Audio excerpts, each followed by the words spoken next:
বিজেপির দেওয়াল লিখন মোছার অভিযোগ, তৃণমূলকে হুঁশিয়ারি দিলীপ ঘোষের।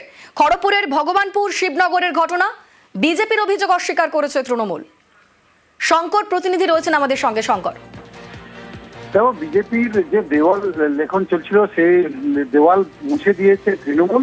এই অভিযোগ তুলে যখন সংবাদ মাধ্যমে তার নাম খড়গপুর সদরে বিধানসভাতে কেন্দ্রের প্রার্থী হওয়ার দৌড়ে এগিয়ে রয়েছে, তখন তিনি সকালবেলা দিলীপ ঘোষ সেখানে পৌঁছায় এবং কর্মীদের সঙ্গে চাচক্র করেন এবং তৃণমূল নেতাদেরকে কুৎসিত ভাষায় বলেন যে যারা এই কাজ করিয়েছে, যে নিজের যে কুকুর যে হয় গলিতে নিজের শের হয়, এবং এরপরে আমি লিখে যাচ্ছি কারো যদি মায়ের দুধ খেয়ে থাকে তাহলে এইবার দেওয়ালটা মুছে দিই।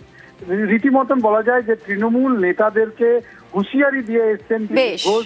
ধন্যবাদ শঙ্কর। দুপক্ষের কি বক্তব্য শোনাবো। কুত্তা भी अपने घर में शेर होता है। ওয়ার্ডের মধ্যে অনেক দাদাগিরি, কিন্তু দাদারও তো দাদা আছে, দেখা যায় ইলেকশন আসুক। আজকে তো আমরা তার সেই দেওয়ালের উপরে লিখবো, আমি এক্ষুনি লিখবো, দম থাকলে আটকাক, কত মায়ের দুধ খেয়েছে দিলীপ ঘোষকে আটকাক, আমার দেওয়াল আমার লিখবো, আসুক সামনে। তারা যাযাবর ছাড়া কিছু নেই, তাদের কোনো কাজে খড়গপুরে মানুষ পায়নি, কোনো বিপদে পায়নি। আর আমি একটাই কথা বলবো বিজেপি আর দিলীপ বাবুর উদ্দেশ্যে, যে আপনাদেরকে খড়গপুরের মানুষই মুছে দেবে, আর পশ্চিমবাংলার থেকে বিজেপিকে এমনিও মানুষ মুছে দেবে, নতুন করে দেওয়াল মোছার দরকার নেই। বিজেপির ব্রিগেডে হিন্দুত্ব বাঙালিয়ানায় শান, দক্ষিণেশ্বর মন্দিরের আদলে মোদির ব্রিগেড মঞ্চ। শনিবার ব্রিগেডে নরেন্দ্র মোদির সভা, মঞ্চের দুপাশে তুলে ধরা হবে বাংলার ঐতিহ্য সংস্কৃতি। টেরাকোটা পট সহ মঞ্চে বাংলার শিল্পকর্মের ছোঁয়া। কলকাতায় বেড়াতে এসে কোথায় যান?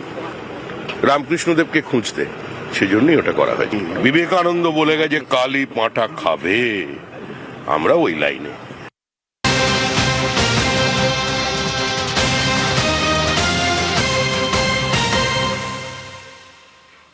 লোকভবনের শুভেন্দু অধিকারী রাজ্যপালের সঙ্গে সাক্ষাৎ। শুভেন্দু অধিকারীর রাজ্যপাল RN রবির সঙ্গে সাক্ষাৎ শুভেন্দু অধিকারীর। সুস্মিতা রয়েছেন আমাদের সঙ্গে। সুস্মিতা,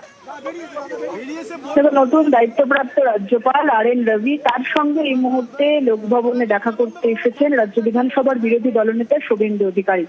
যদিও যেমনটা জানা যাচ্ছে তিনি সৌজন্য সাক্ষাৎ করতে এসেছেন। গতকালই দেখা গিয়েছিল মুখ্যমন্ত্রী মমতা বন্দ্যোপাধ্যায়, বিমান বসু সহ একাধিক রাজ্য রাজনীতির উচ্চতর ব্যক্তিত্ব তারা এসেছিলেন রাজভবনে এবং তারা রাজ্যপালের সঙ্গে সাক্ষাৎ ছেড়েছেন।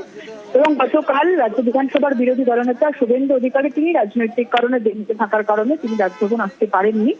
সে কারণেই আজ এসেছেন তিনি লোকভবনে রাজ্যপাল RN রবির সঙ্গে দেখা করতে। সৌজন্য সাক্ষাৎ বলেই মূলত জানা যাচ্ছে, তবে আরো কি কি কথা হলো কিংবা আর কোনো আলোচনা সভা আজকের প্রথম সাক্ষাতে আর কি কি কথা হলো সেটা আগামী কিছুক্ষণ বাদে শুভেন্দু অধিকারী তিনি বেরোবেন। শুধুমাত্র সৌজন্য সাক্ষাৎ নাকি আরো কিছু গুরুত্বপূর্ণ আলোচনা হলো, কারণ নির্বাচন সামনে রয়েছে।